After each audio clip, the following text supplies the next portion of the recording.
이 말씀 중심에서 인생은 매 순간이 개척이다 라는 제목으로 하나님 말씀 전달했습니다.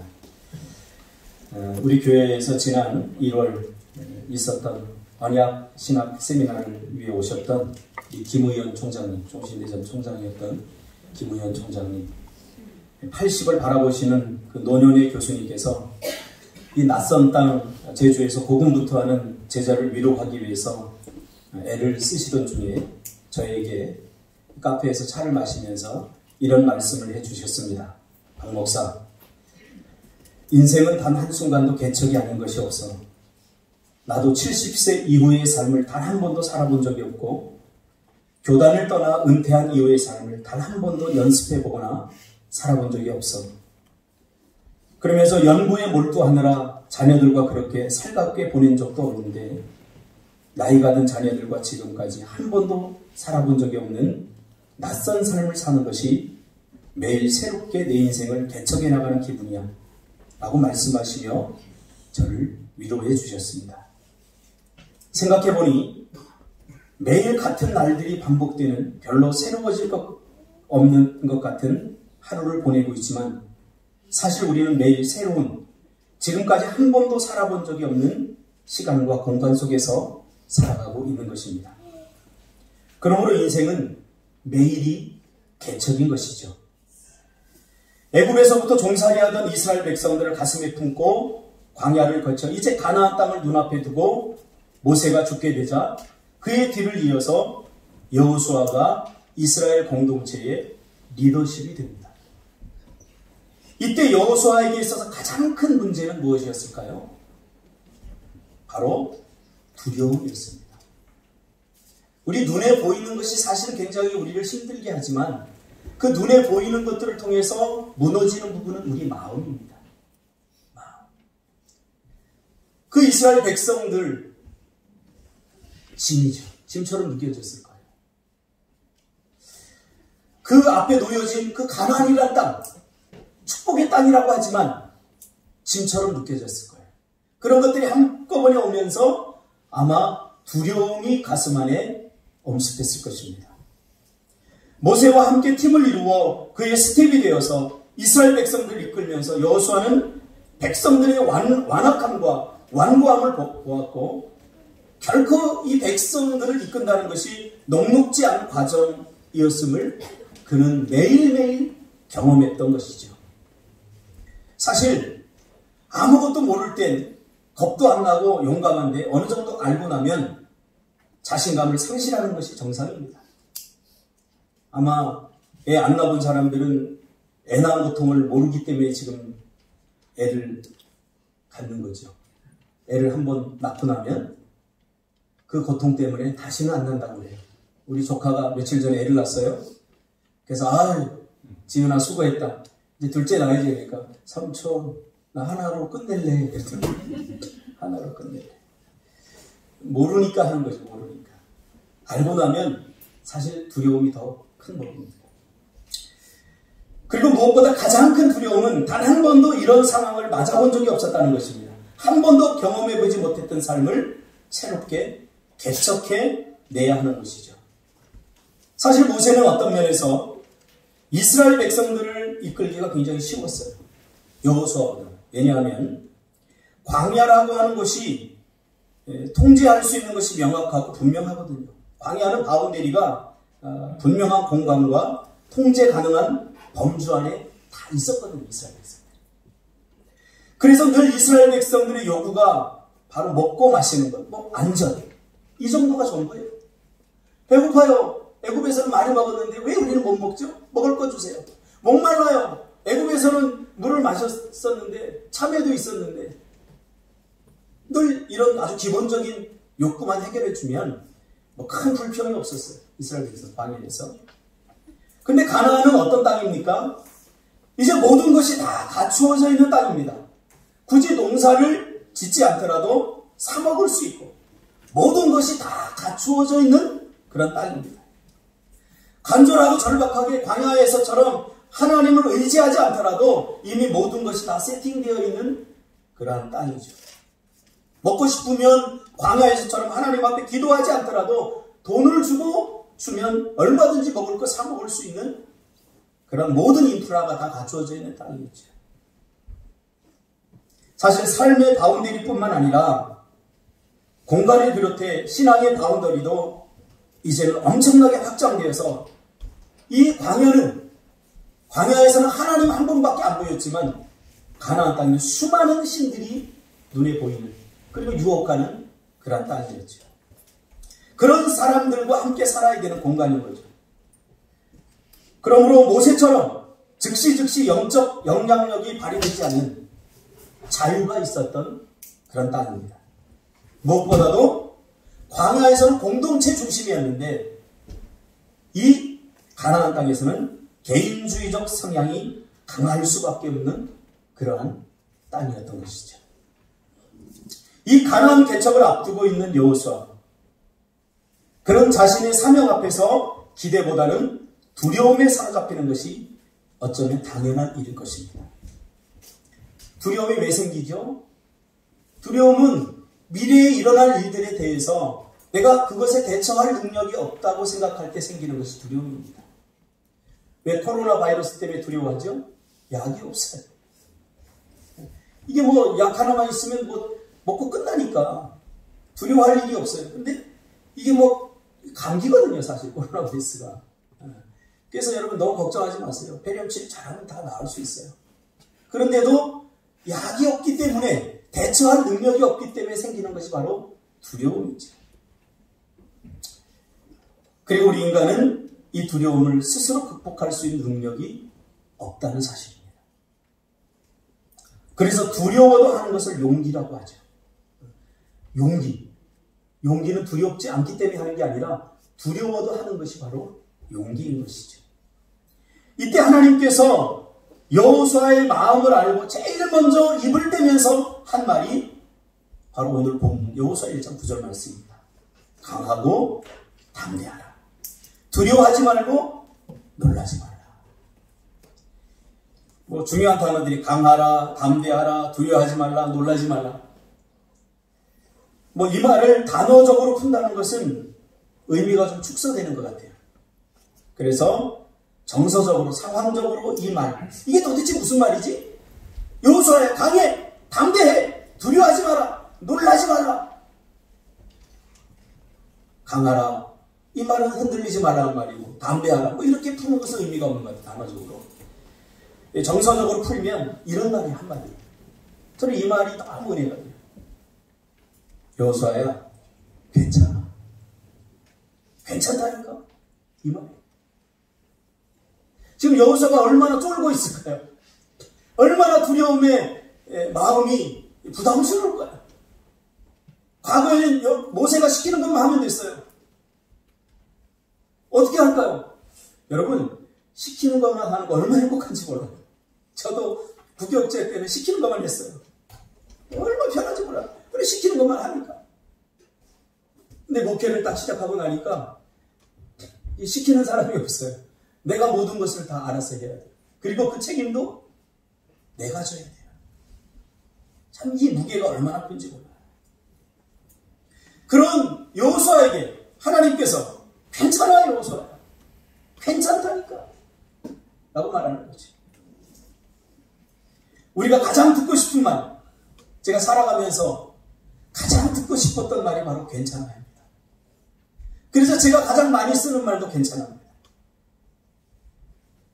우리 아이가 하루는 성적을 형편없이 맞아갔어요.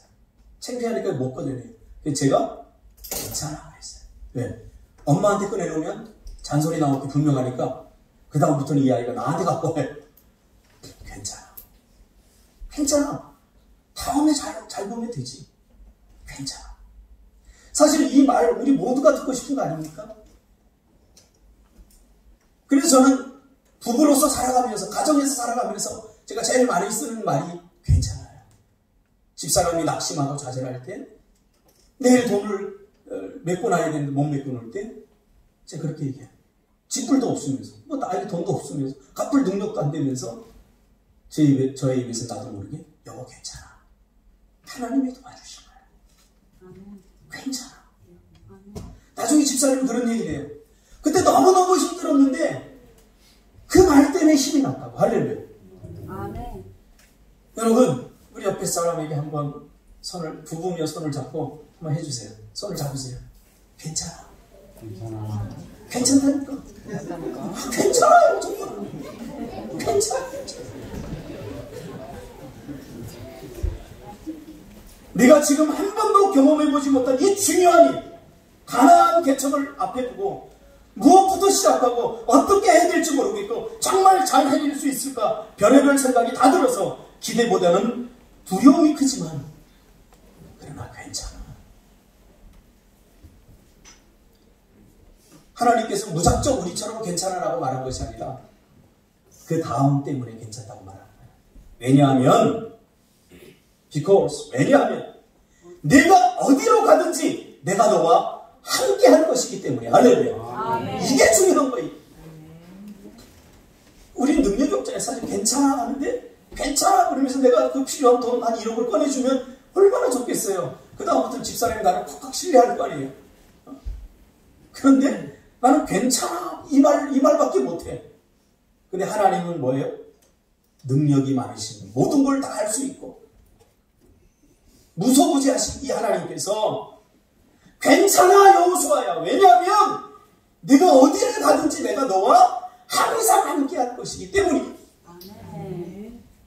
여러분 괜찮습니다. 아멘. 여러분이 어디를 가든지 하나님이 여러분과 항상 함께 합니다. 그래서 괜찮은 거예요.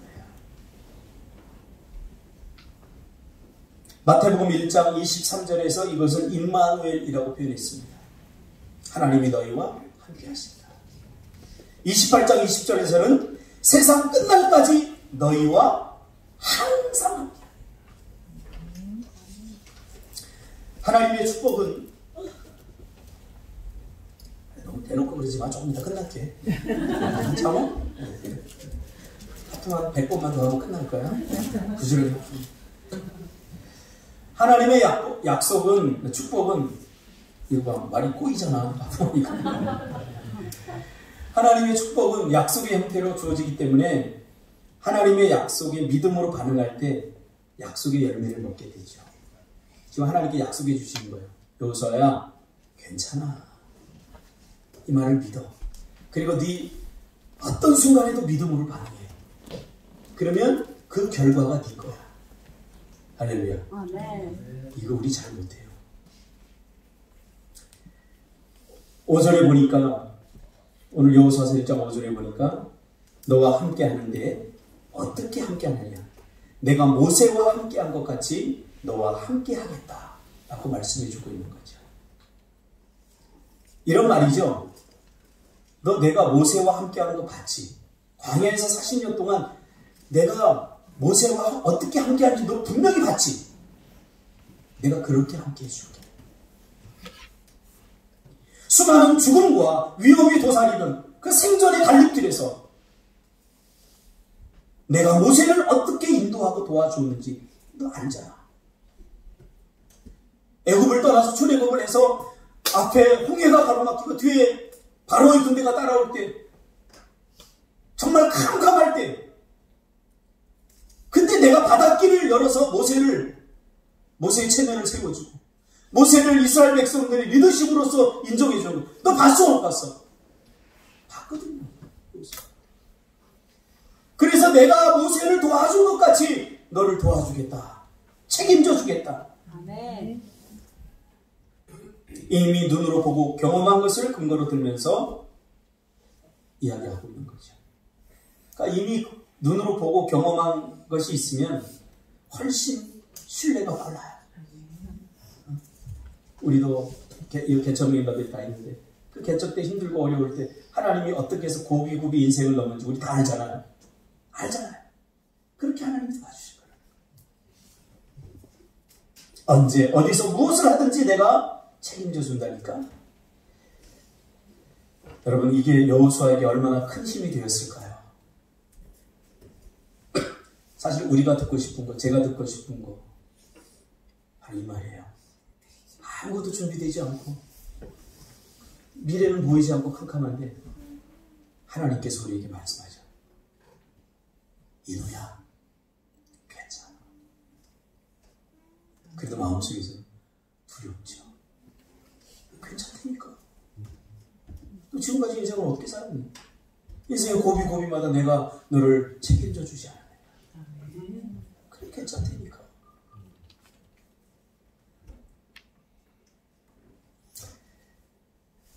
지금까지 꿈틀교회가 걸어온 길을 돌아보니 정말 매일 매순간이 개척이 아니었던 적이 없었습니다. 2007년 개척 당시 인천에서 대학 다니던 제자 6명과 산동네 방 2칸짜리 그 산동네에서 함께 개척을 하면서 저희 가족과 10명이 넘는 공동체를 이루고 살았습니다. 모두 열심히 해주어 금방 부흥이 되는 듯 했지만 성도들이 한꺼번에 교회를 나가버렸습니다. 덩그러니 남겨진 제자 6명. 그들을 보면서 더 이상 아무것도 하고 싶지 않았습니다. 모두 내 잘못, 내 탓인 것 같았습니다.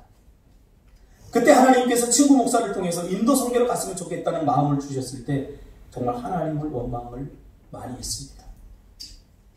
당장 내일 월세 낼 돈이 없을 만큼 절박했기 때문입니다. 그런데도 순종하고 약 20명의 선교팀을 꾸려 1월 첫째 주 14일 동안 인도 선교를 다녀왔습니다. 그때는 모두 대학생들이었죠. 1인당 150만 원의 선교비를 마련하기 위해 무슨 일이든 했었죠. 그리고 다음 해에는 미얀마 선교를 시작했습니다. 카드로 선교비를 마련한 그 친구들은 1년 내내 카드빚을 갚고 갚을 만하면 다시 선교지로 갔습니다.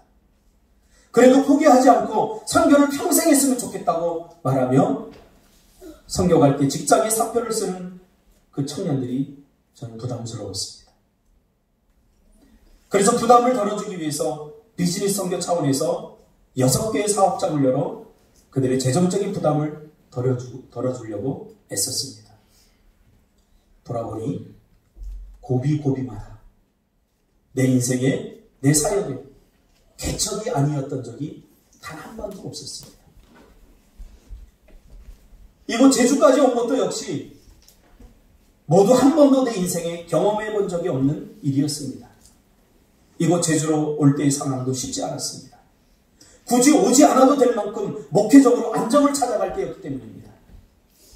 개척 10년 동안 갈고 닦아놓았던 이제 부흥만 남겨놓은 그 사역의 터전을 미련 없이 버리고 제주도로 갔으면 좋겠다는 말씀을 하나님이 내 마음에 주셨을 때 이런저런 이유로 피하고 도망가다 더 이상 피하고 도망갈 수 없는 곳에 다다랐음을 깨닫게 해준 말씀이 제가 늘 이야기하는 창세기 12장 1절에서 3절까지 말씀입니다. 갈 바를 알지 못하고 아브라함이 간 거죠. 이 말이 날마다 저의 마음을 울렸습니다. 저는 왜 가야 하죠? 이유를 말씀해 주시면 가겠습니다. 라고 버티었습니다. 그때마다 하나님은 히브리서 11장 8절 믿음으로 아브라함 부르심을 받았을 때 순종하여 장래의 유업으로 받을 땅에 나아갈새 갈 바를 알지 못하고 나갔다고 이야기해 주었습니다. 나는 갈 바, 즉 이유를 알려주면 가겠다고 버텼지만 하나님은 갈 바를 알지 못하고 가는 것이 믿음이라고 저에게 가르쳐 주셨습니다. 여러분 믿음이 뭐냐면 갈 바를 알지 못하고 가는 게 믿음이에요. 아멘. 갈 곳 다 정해놓고 다시 말하면 이해되지 않은데 따르는 것이 믿음이에요. 이해가 되고 갈 바가 다 보이고 그런데 그것을 하는 것을 우리 순종이라고 착각해서 안 돼요. 눈앞에 아무것도 안 보여요. 왜 가라고 그러는지도 모르겠어요. 그런데도 하나님을 신뢰하고 발을 떼는 것. 이것이 성경은 믿음이라고 가르쳐주고 있어요. 갈 곳이 정해져 있고 갈 이유가 있어서 가는 것이 아니라 하나님이 가라고 하면 가는 것이 믿음임을 저는 비로소 제주도에 오면서 깨닫게 되었습니다. 아, 이게 믿음이다. 내가 그동안 믿음이라고 우겼던 거구나. 사랑하는 성도 여러분, 힘내십시오. 인생은 개척이 아닌 적이 없습니다. 그리고 다른 사람을 찾아 구걸하지 말고 하나님께 기도하시기 바랍니다. 하나님은 다른 사람과 같은 내가 아니라 나만이 할 수 있는 방법으로 나만이 드러낼 수 있는 하나님의 영광이 있음을 분명하게 말씀하고 있는 것입니다. 그래서 우리는 개척을 해야 합니다. 다른 사람처럼 살려고 해서는 안 됩니다. 다른 사람처럼 살지 못한다고 좌절해서는 안 됩니다. 왜냐하면 나는 나의 길이 있기 때문입니다. 하나님이 나의 길을 통해서 받고 싶은 영광이 있기 때문입니다.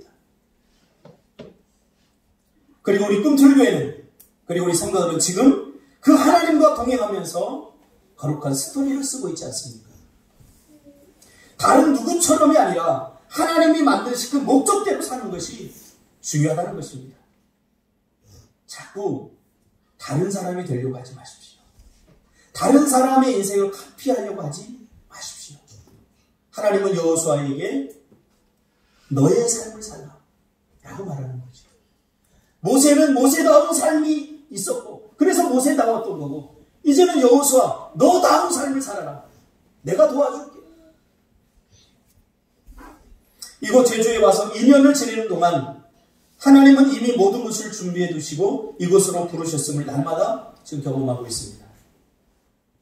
힘들고 어려울 때마다 하나님이 저에게 주셨던 말씀이 바로 이 말씀입니다.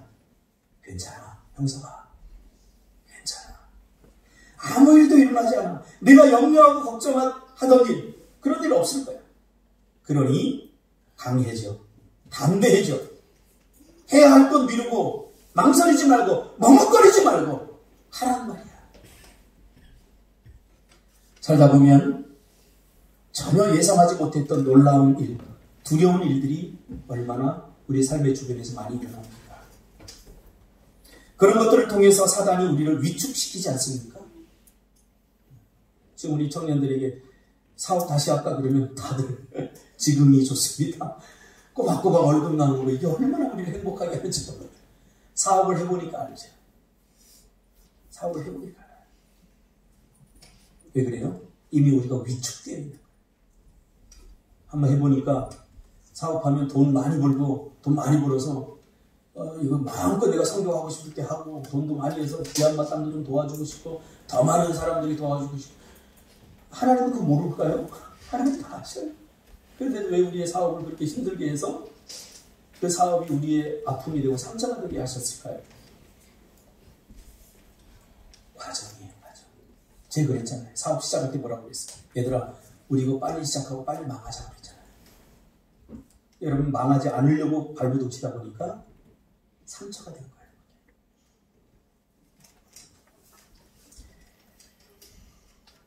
위축되지 마세요. 실패했다. 좀 안 될 수도 있죠. 근데 그건 과정이에요, 과정. 과정이 그래요. 저도 목회를 하면서 한꺼번에 성도들이 쫙 빠져나갔어요. 그것도 11조 많이 하던 분들. 교회만 중심, 장로님도 안수집사님 이런 분들, 했던 분들이 다 빠져나가니까 눈앞이 캄캄하고 제가 오죽하면 집사람하고 가서 무릎 꿇고 빌었어요. 도대체 내가 뭘 잘못했지? 제가 고치겠습니다. 제가 바꾸겠습니다. 뭐 교회가 세워진다고 목사의 자존심이 뭐 중요합니까? 그래서 집사람하고 저가 무릎 꿇고 빌었어요. 바꾸겠다고, 고치겠다고. 근데 냉정하더라고요. 저는 이미 마음을 먹었습니다. 돌아보니까요, 다 하나님이 저를 키우기 위한 과정이었어요. 그 사람 믿지 않아요. 오래전에 제가 시장에 가는데 그 집사님이 저를 피해 다니다가 용기를 내요. 제가 알거든요. 동네 사니까 알죠. 피해 다니다가 어느 날 용기를 냈나 봐요. 제 앞에 딱 서더니, 목사님 죄송합니다. 한 5년이 지난 후에 제가 그때는 너무나 철이 없어서 목사님 마음 너무 아프게 했습니다. 제가 평생 사죄하며 살겠습니다. 용서해 주세요. 그러더라고요. 용서를 비니까 이 마음속에 무슨 생각이 드냐면, 이건 쉽게 용서해줘서 안 될 일이야. 그런 생각이 든다. 왜? 내가 그동안 당한 고통과 아픔이 얼마인데. 미리하기 그 얘기 아닙니까? 그러니까 용서해줬다고 해서 갔는데 유괴해서 죽여버린대. 자기는 하나님이 용서해줬다고 하니까 열받을 거 아니에요. 이게 우리 인간이에요. 그래서 사실은 뭐 그럴 수 있죠 하고 용서할게요 라고 했지만 사실 마음속에 용서가 안 됐어요. 시간이 지나면서 그 사람을 미워할 필요가 없구나. 그 사람들. 이거는 다 하나님이 나를 더 견고하고 든든하게 만들기 위한, 목회자로 세우기 위한, 하나님의 아픈 마음을 알게 하기 위한 과정이었구나 생각이 드니까 비로소 용서가 되더라. 실패를 통해서 아직 미래에 일어나지 않은 일들에 대해서 걱정과 염려로 우리를 위축시킬 때가 한두 번이 아니지 않습니까? 위축되지 마세요. 코로나 바이러스 때문에 너무 위축되지 마세요. 왜냐하면 죽어봤자 천국이죠. 그렇게 연연하세요. 여러분, 세상 사람들은 우리라고 생각해요. 운이라고. 근데 우리의 목숨이 하나님께 손에 달려있어요. 하나님은 우리를 너무 그렇게 쉽게 죽이지 않습니다. 왜? 우리는 해야 될 사명이기 때문에. 그래서 사명으로 살아야 되는 거예요. 하나님 살려주세요. 왜? 묻겠죠. 하나님 나에게 맡겨준 사명이 있잖아요. 그럼 하나님 어떻게 할 거예요? 근데 하나님 묻는 거예요. 하나님 살려주세요. 왜? 글쎄, 이 세상 내가 지금 금방 죽기 너무 아까워요. 조금 더 살려줄게요. 설득력이 없어요. 그래서 우리가 사명으로 살아야 돼요. 하나님의 백성에게는 실패가 없습니다. 제가 수요 설교 때도 이야기했죠.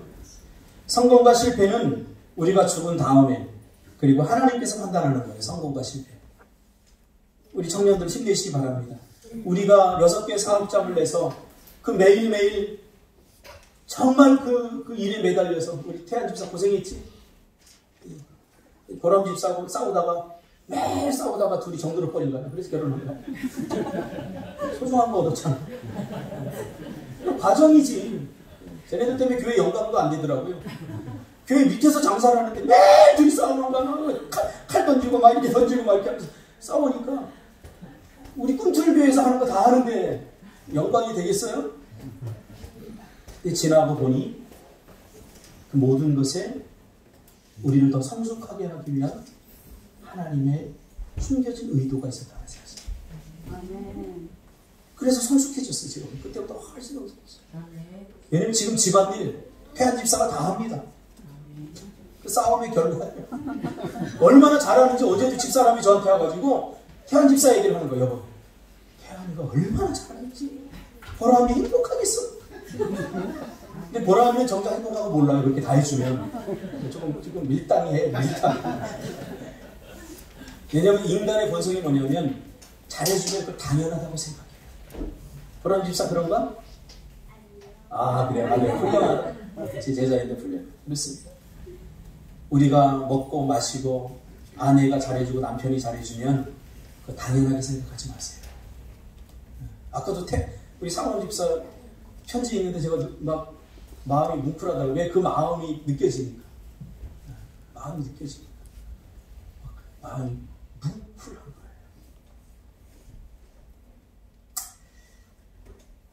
가나안 땅에서 하나님께서 가나안 땅을 주신 것은 가나안 땅에 들어가 사는 것이 목적이 아니었죠.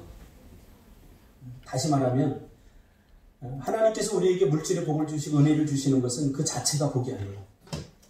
우리 하나님의 백성들이 하나님이 주신 것 때문에 주신 하나님을 잊어버릴 때가 많아요. 하나님이 주신 것 때문에 하나님이 주신 하나님을 잊어버릴 때가 많아요. 절대 그러면 안 돼요.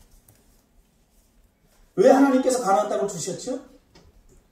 요즘 사실 설교가 좀 짧습니다. 왜냐하면 너무 많아서 중간에 끊기 되지 않습니다. 요즘 하나님이 얼마나 인사이트를 많이 주시는지 여러분들을 사랑하시는 거예요. 왜 가나안 땅을 주셨죠? 이것만 말씀하고 마치려고 합니다. 왜 주신 거지? 네? 가나안 땅. 지금까지 한 번도 이스라엘 백성은 400년 동안 종살이 하느라고 자기 땅이 없었어요. 종이었죠. 근데 가나안 땅을 주면서 이제 자유민이 되게 한 거죠. 이제 너의 왕은 나야, 하나님이야. 이방 왕은 사람이지만 너희의 왕은, 영원한 왕은 나야. 이제 너희들의 방식으로, 하나님의 방식으로 너희가 하나님 섬기고, 그래서 내가 너희에게 복을 주고, 그렇게 해서 높아진 너희들의 모습을 통해서 열방 앞에 하나님의 존재를 드러내라는 거예요. 나는 그렇게 영광을 받겠다는 거야, 하나님께서. 가나안 땅에 대해서 너희들 잘 먹고 잘 살므로 야 좋다 즐기라고 가나안 땅을 주신 거 아니에요. 나는 이방과 다르다. 이방은 백성들을 억압하고 착취하고 백성들의 혈세를 빼먹지만 하나님은 인간을 섬기는 왕, 섬김의 왕, 인간을 위해서 기꺼이 죽어주는 왕이죠. 이 하나님이 모든 사람들의 왕이라는 사실을 너희들의 가나안에서 삶을 통해서 드러내라는 거야. 이방처럼 살아서는 안 되죠. 그래서 우상을 섬겨서는 안 돼. 그래서 제가 좋아하는 우리 김성호 집사님도 저하고 이야기할 때 하영록 회장님 이야기를 했죠. 지금 목사님이 되어 있지만 페이버. 너무 좋아요. 페이버가 뭡니까? 하나님께서 원하시는 것을 했을 때 하나님께 주신 은혜, 이게 페이버 아닙니까? 그래서 이분은 자기 심장을 내일 이식 받으려고 했는데 그 병실에 다른 아줌마가 와갖고 내일 받지 못하면 죽는다고 하니까 자기의 심장을 이식받으시려고 주지 않습니까? 왜 줬어요? 하나님이 원하시니까. 요것만 바꿔도 우리 인생이 달라집니다. 우리는 자꾸 자기 원트, 자기 니드를 자꾸 주장합니다. 내가 원하는 거, 내가 하고 싶은 거. 그리고 하나님이 원했다고 우리가 우기잖아요. 여러분 절대 그러지 마세요. 절대 그러지 마세요. 특히 목사들이 자주 우겨요. 회개합니다. 그래서 지금 설교할 때는 하나님께 기도하고 또 하고 이 말을 해도 되나 안 해도 되나 나 자신에게 비추고 자기가 원하는 것을 이야기하고 하나님의 했다고 그러면 안 되잖아요. 하나님께서 원하시는 것을 했을 때 하나님의 마음에 합하고 합족할 때 하나님께서 우리에게 은혜를 주시는데 그게 바로 페이버예요. 근데 하나님은 얄궂어요. 내가 원하는 것, 내가 원하는 시간 그거 아니에요. 내가 원하지 않는 시간, 내가 원하지 않는 것, 그런 거 꼭. 저 제주도 가고 싶지 않았어요. 우리가 5년 동안 선교해봤잖아요. 제가 5년 동안 선교하고 내린 결론이 뭐냐면 제주도, 죄송합니다 성모 지사님, 제주도에 사시는데 저는 이제 평생 살 거예요. 제주도에. 네. 제주도 와보니까 너무 좋더라고요. 근데 외부에서 살아보니까 그렇더라는 거예요. 우리 이미 외부에 물들어가지고 너무 편리한 삶에 익숙해져 있기 때문에. 그래요. 하나님께서 원하시는 것, 그것을 했을 때 하나님 주신 은혜가 있어요. 세상이 말할 수 없는, 세상이 줄 수 없는. 여러분의 삶을 사시기 바랍니다. 우리 꿈틀교회 성도들 안에는 개척의 피가 흐릅니다. 여러분 다 꿈틀의 피가 흐릅니다. 하나님께서는 여러분 그 한 사람만을 통해서 받고 싶은 영광이 분명히 있습니다. 그래서 굳이 다른 사람처럼 살려고 하지 말고 다른 사람을 흉내내지도 마세요. 기도하겠습니다.